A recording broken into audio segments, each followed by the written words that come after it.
Yo, welcome back, Black Magic TV. And I got the van put together and primered. I didn't show all the steps. I was on a time crunch.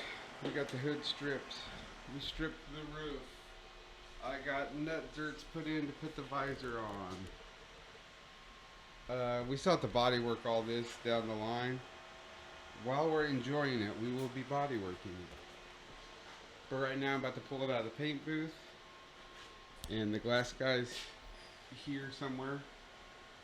We're going to slap the windshield in. We got both the seats in. I got a new battery coming. Eric's bringing me a battery.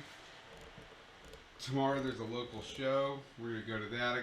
Obviously we got to put it together, but it's just a couple hours worth of work.